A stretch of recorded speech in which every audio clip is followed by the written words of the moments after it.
Welcome back to Insights from the Pasture. In today's episode, we're diving into one of the biggest challenges facing small farmers and food producers, navigating complex regulations designed for industrial agriculture.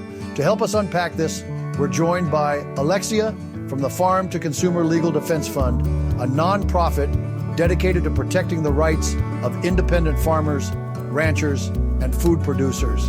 The fund provides legal support, advocacy, and resources to help small-scale operations stay in business despite the legal and regulatory barriers stacked against them.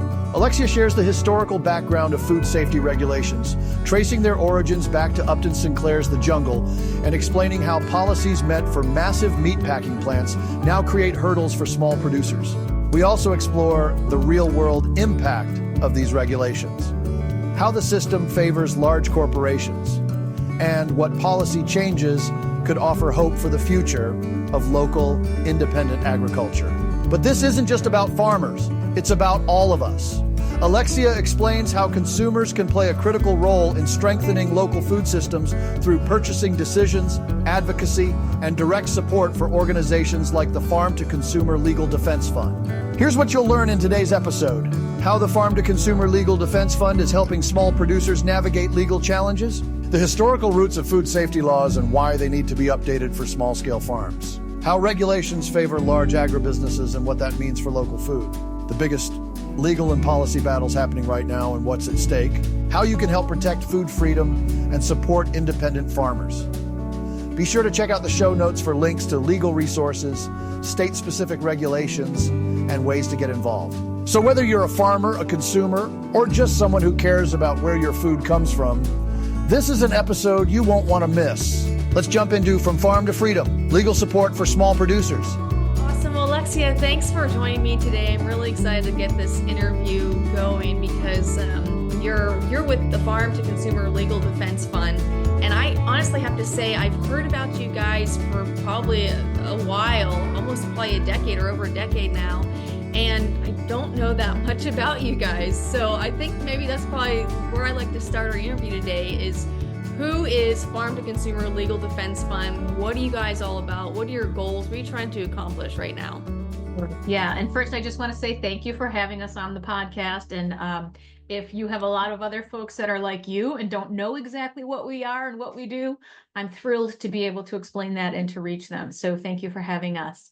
So Farm to Consumer Legal Defense Fund is a membership-based nonprofit organization that provides legal consultation, legal representation, and educational resources to smaller independent farms, ranches, and food producers.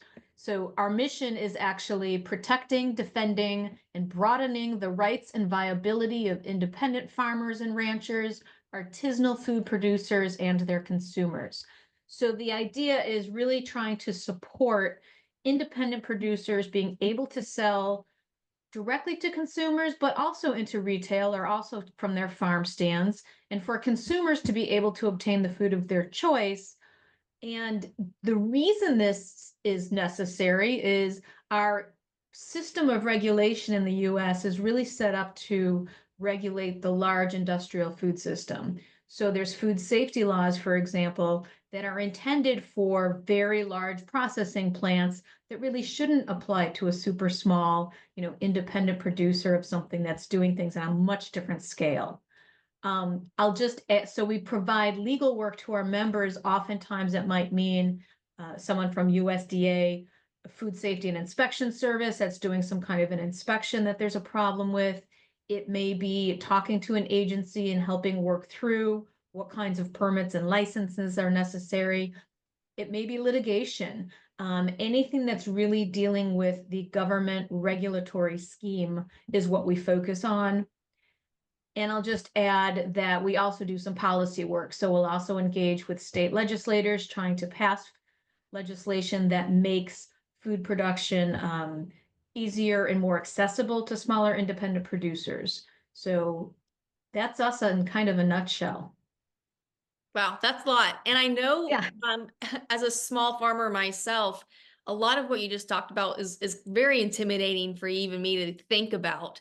And I know I've thought about doing selling meat in the past, and I have, and I've gone through, the USDA slaughterhouses and whatnot so that I can legally sell my meat. But when I first started, there was a lot to know. It was a lot to even know like what was lawful, what was not lawful. And that's just selling beef. And I know that there's other foods out there like raw milk, cheese, other cottage foods, and then poultry processing. I mean, there's all kinds of foods and foodstuffs that I think a lot of us would love to sell, but that's just not possible with today's laws. Can you maybe give us a little bit of history about when some of these laws started taking place where it's against the law in a lot of states, and it's state particular to sell raw milk, cheeses, certain foods, and is it valid? Where did this actually come from? Is it valid? Is that what your last point was? Okay. So yeah, and first I just want to say, and I'll answer your question, that one of the things I think is really hard for smaller producers is you've got federal statutes, state statutes, and probably local, like your county or township ordinances to worry about. And every farmer I know works really hard and really long hours, so figuring all that out is really difficult, right? And so we try to help with that. As far as the history goes, what I think is interesting is, early on in our food system, well, I'll start with meat processing because I think that's actually a very interesting history, which what's now the Federal Meat Inspection Act was the whole, I'm sorry, I don't remember the original name off the top of my head.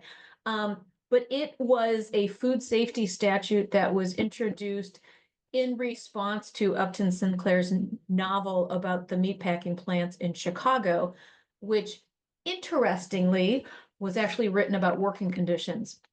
So the the book was actually about how the working conditions of workers there in the meat processing plant was, but those in policymaking decisions at the time picked up on it to say, oh, this sounds like a very unsafe production of our food system, and we want to start regulating it. And in large part, I think that was the beginning.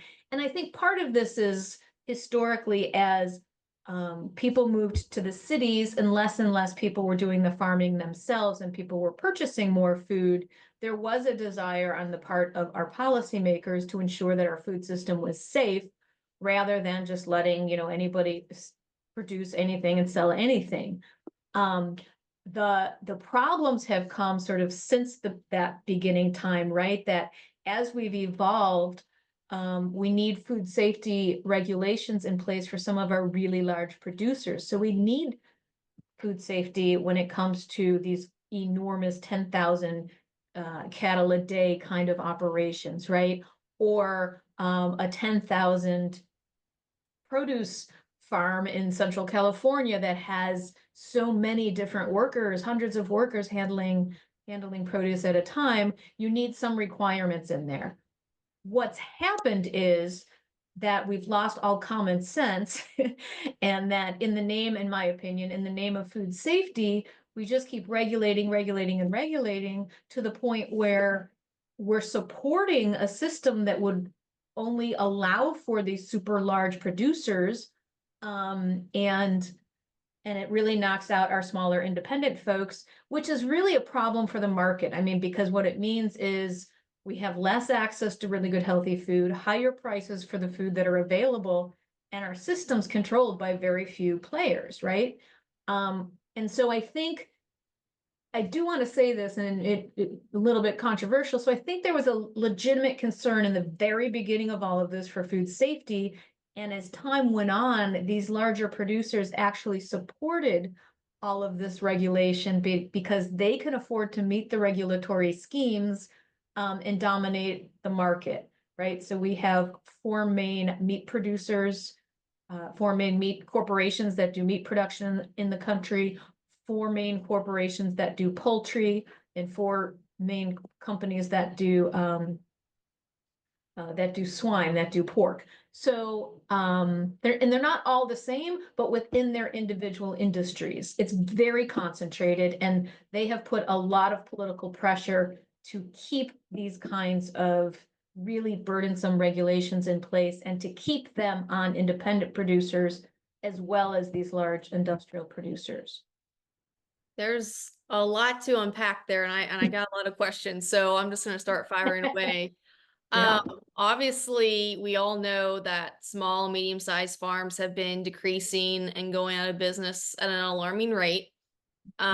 Obviously, I would think, I'm assuming that these laws have a lot to do with the prohibitive success of these farms, because they have to play at the same rules as these larger corporation farms, essentially, when their profit margins are so much smaller. They don't have the manpower. They don't have a whole legal team behind them to even be able to start this. You know, a lot of farms are a mom and pop, you know, a couple of people.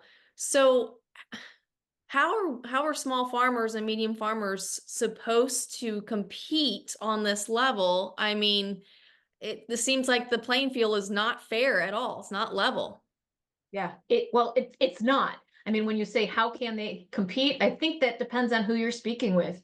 And I will say at least two secretary of the USDA, the Department of Ag, at least two of them in the history have basically said, you got to get big or get out, right? They're not trying to actively support smaller independent producers. And I'll just say as an aside that, you know, if the pandemic taught us anything, I think in terms of our food system, it taught us that having a super centralized, super controlled, a smally controlled system doesn't work, because one plant shuts down and our meat production is at risk, right? So under the current status of the regulations, I think it's really challenging for smaller independent folks. And I think that that's why we work with allies, of course, on policies to try to make things better. But I do think the policies are part of the problem in terms of shutting people down. And I'll give one example, which is last year, the USDA APHIS, which is the Animal Plant Health Inspection Service, is that right? Yes, Animal Plant Health Inspection Service, issued a proposed regulation to regulate raw poultry production for purposes of eliminating or decreasing salmonella in poultry products. Sounds like a great goal. And I think politically, some people jump onto these kind of proposals because the goal is great, but there's just such unintended consequences. And I've heard from more than one super small poultry producer, not poultry producer, but these small plants.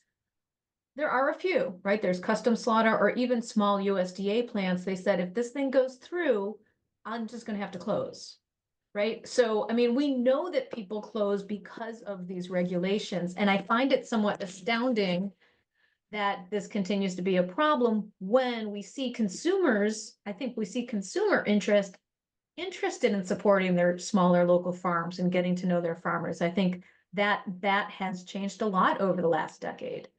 So it's very frustrating. I think that in the discussions I have had with government regulators, they don't have a good answer to how they compete. They're basically like, that's for you to figure out, not me personally, but producers.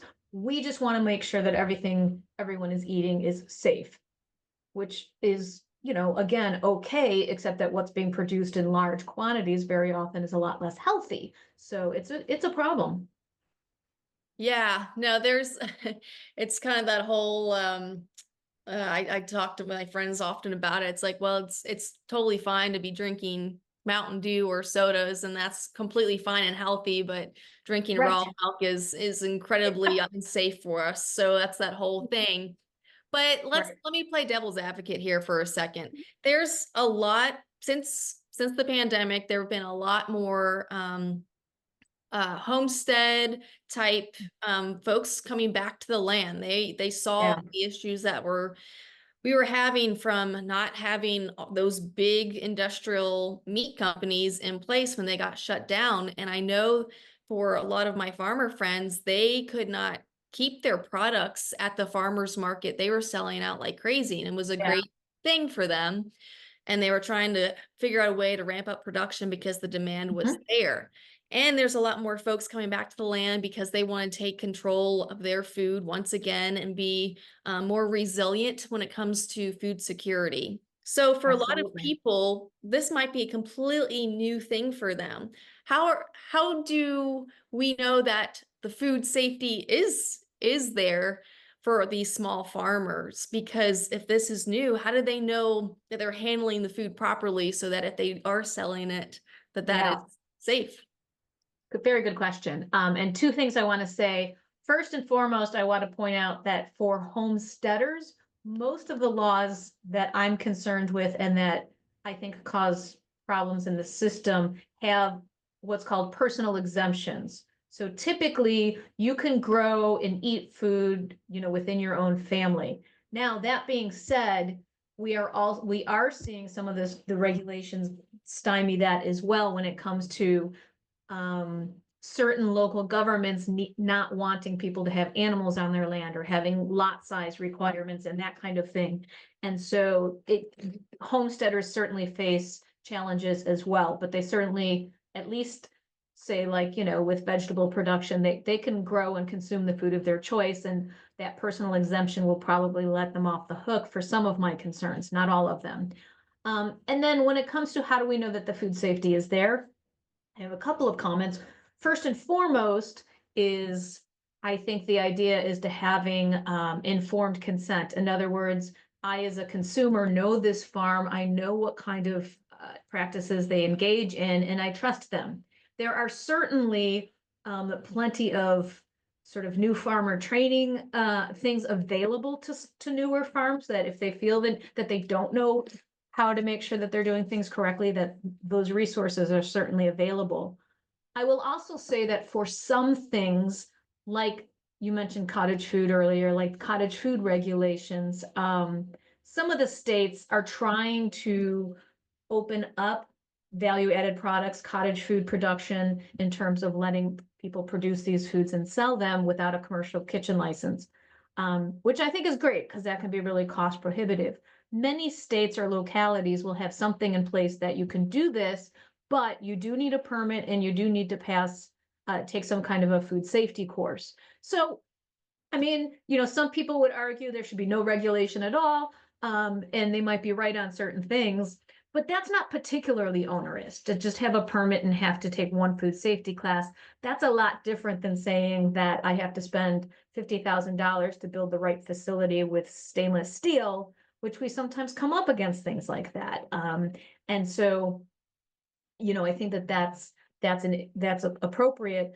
I'll also say that I think because you're a smaller producer and whether you know all of your customers or not, you will be responsible if there's a problem, right? So if somebody gets sick from your food as a farmer, you are going to be liable for that. And in my experience, farmers take that seriously and they produce, good, healthy products. And so it's sort of, because it's smaller and they know the people know where their food comes from, those farmers are going to be careful and following the protocols and making sure they're not giving something that's going to get them sick, or then they'll be shut down immediately, right? Like they'll have no more clientele. So that's why I talk a lot about scale appropriate regulation. I mean, if consumers don't know where their food comes from and then they get sick, it can be a little bit complicated to trace that back and hold someone liable. But at a smaller scale, we can do that. We can hold that individual producer liable. So there's resources out there for food safety. There could be minimal regulation that makes sure that folks know what they're doing, or at least have certain requirements. Maybe, one visit from the Department of Ag, but certainly not to the level that makes it cost prohibitive to even produce. Yeah, that makes a lot of sense. And going back to that point of, if you are a smaller, medium-sized farmer selling these goods, you probably know pretty much all your customers by name and face. And if they have any issues, I'm sure they will let you know first and foremost. Absolutely.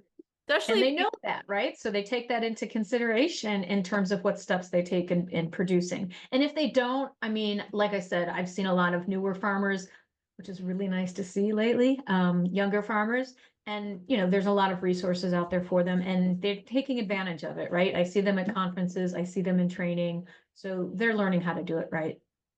That's awesome. And, having that community support behind you is really important too. I think it's been a year ago now since the Amish farmer Miller kind of got stuck in a bad place with the USDA as well. Do you know any updates about his position at the moment, or can share with us a little bit about that case? Because I know it got quite a bit of national news, and I believe it's still kind of in the works. Yes, so we did not provide any legal representation in that case. That particular farmer did find his own counsel. So I think, and I do not know the status of it because I periodically have heard that, it's getting resolved and then it goes on. So I'm not really on the inside scoop, nor if I had the inside scoop, would I be comfortable sharing it. But since I don't, I can say, I know that one of the major issues that USDA had is that he was selling meat that had not been processed in a USDA facility across state lines.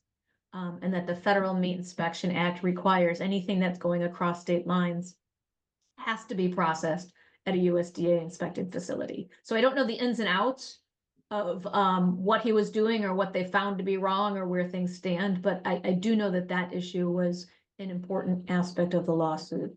Yeah, absolutely. And I think he did have a community behind him that's really rallying behind him. But switching topics just a little bit, if any of our listeners are listening to this and are getting some of their bubbles burst because they're like, well, I really wanted this, if they've started a farm or wanting to do more meat sales or cottage food sales or raw milk or any type of food that are usually prohibited.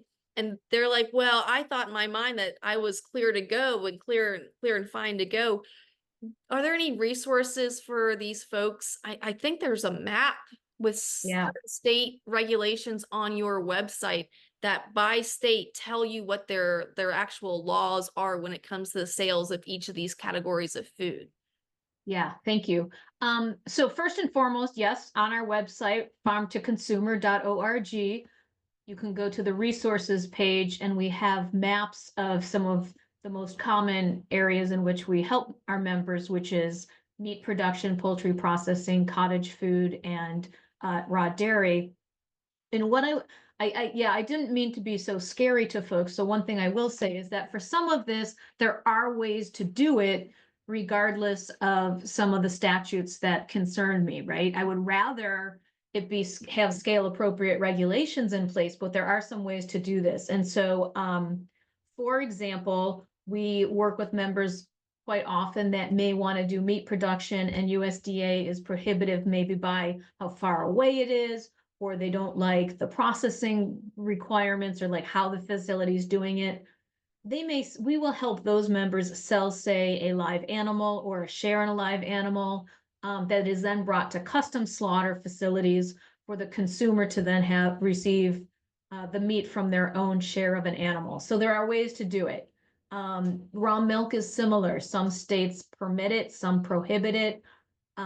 Some allow for herd shares, which is simply a consumer purchasing a share in the dairy herd so that they're receiving product from their own dairy herd as opposed to it being a sale. So there are some ways that folks can do these things and we help them with that. And so, yes, when it comes to the state regulation that might assist the smaller producer, we have information for each state on those under our resources tab. I think we have meat inspection, poultry processing, cottage food, and raw dairy up there. Yeah.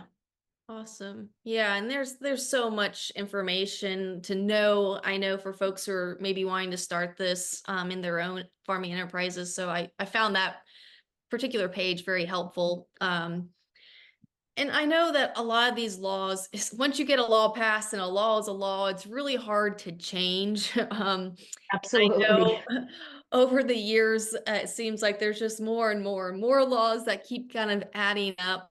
But we have recently just got a new president and administration, and wondering, In your opinion, or anything that you've heard about, do you feel like any of these laws might be changing anytime soon, or maybe become a little lax when it comes to some of these ways of obtaining this food? Yeah, so really good question. And I think I do think that there's a real possibility for change right now. I think it takes time, but I think that we're seeing greater interest in local food systems and decentralization. And I think that we do see the current administration putting a hold on some things that have been put into place, right? So that's it. All really remains to be seen what's going to be happening. Um, so yeah, at the federal level, most of what we are dealing with is really at the state and local level. And I would say that in many states, we've seen states begin to pass some supportive legislation over the last several years. I see that continuing. It's interesting, and I can't really pinpoint the rationale, but then I see some other states like double down, right? Um, but I do have some higher hopes at the federal level, and there's a couple important policy things we're following. One is the Prime Act that would allow for sales of meat from customs facilities. And one is the Local Food Strengthening Act, which would allow for, it clarifies the personal exemption for meat production on people's land. Those are both pending. They're both part of the Farm Bill, and I think that we could really see some I think that we have a much better chance of those passing now than we might have a few years ago. So I also think that at the agency level, we may see a slight difference in enforcement. And what I mean by that is what's really tricky is you have a statute, which is a law, then you have a regulation, which often is passed with public comments, and then the agency enforces the regulation under their interpretation. And I think that what we might see are more very strict interpretations that are only what's in the regulation, as opposed to sort of more guidance or interpretation done by the agencies. Again, early days, but I think that that's a possibility. Okay, well that's exciting to hear for sure, and for all of us farmers who want to be selling our products to our local community, I think some of us have our fingers crossed here that maybe some changes will happen.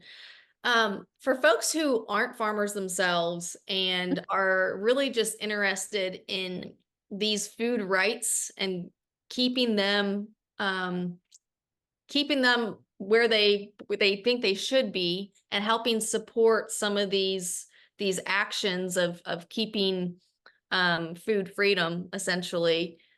Do you have any suggestions for folks, again, non-farmers, but are concerned about health and healthy food, and being able to obtain the food that they think is right and healthy for them? Yeah.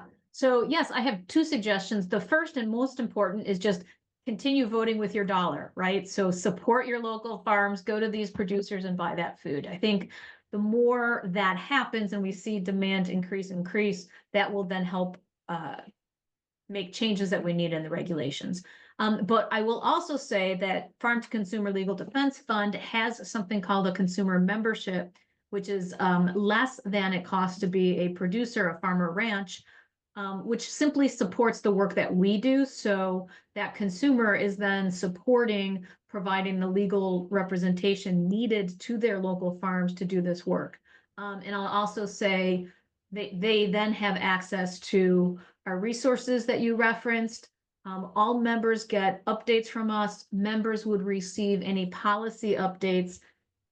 Everyone gets the federal updates, the action alerts, and we have state-specific action alerts that go. So if you're a consumer caring about this and you live in Ohio, and Ohio is going to deregulate something and we're working hard on it, we will send an action alert and they can be involved in that way. They can also be involved in, showing up to a public hearing to change some of that kind of regulation, right?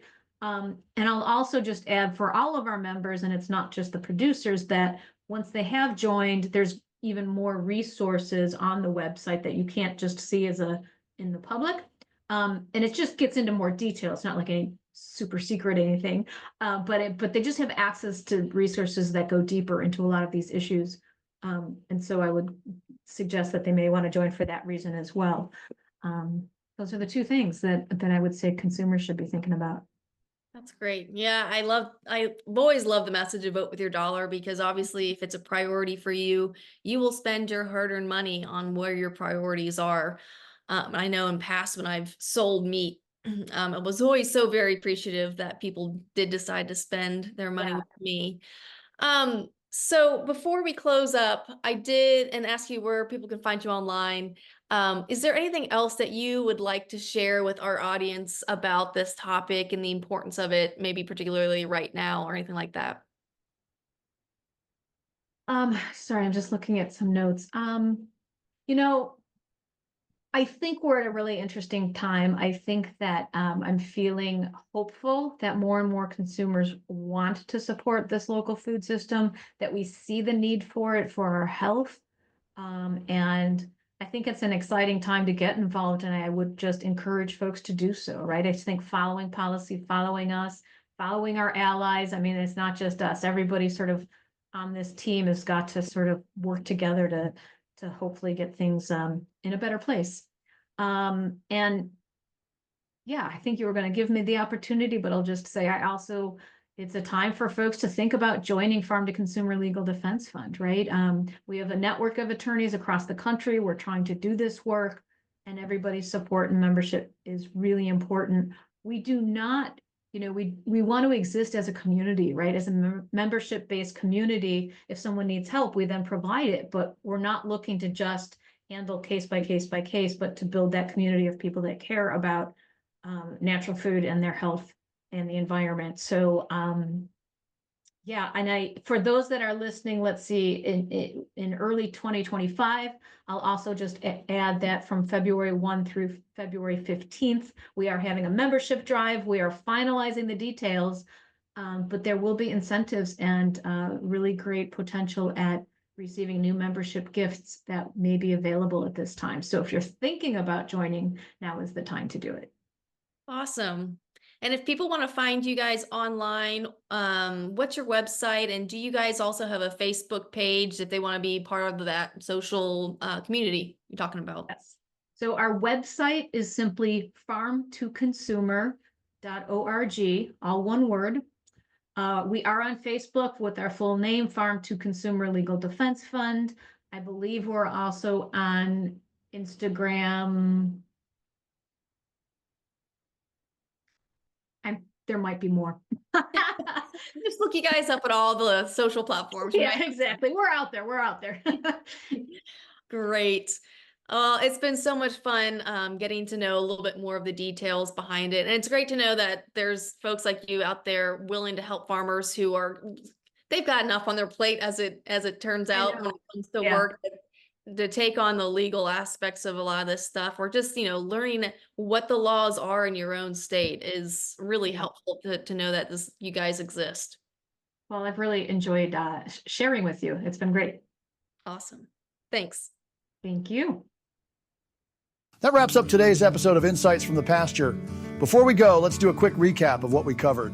Alexia from the Farm to Consumer Legal Defense Fund shared how the organization provides legal support and advocacy for small independent farmers, ranchers, and food producers.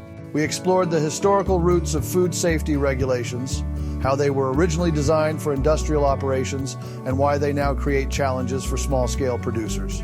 Alexia also walked us through some of the biggest legal battles happening right now, potential policy changes that could level the playing field, and practical steps farmers and consumers alike can take to support food freedom. Key takeaways: Farm to Consumer Legal Defense Fund helps small producers navigate regulations and legal challenges. Regulations favor large agribusiness, often making it harder for independent farmers to thrive. Consumer support is crucial. Buying from local farms, advocating for policy change, and joining the fund all make a difference. A membership drive is happening February 1st to March 15th, 2025, a great time to get involved.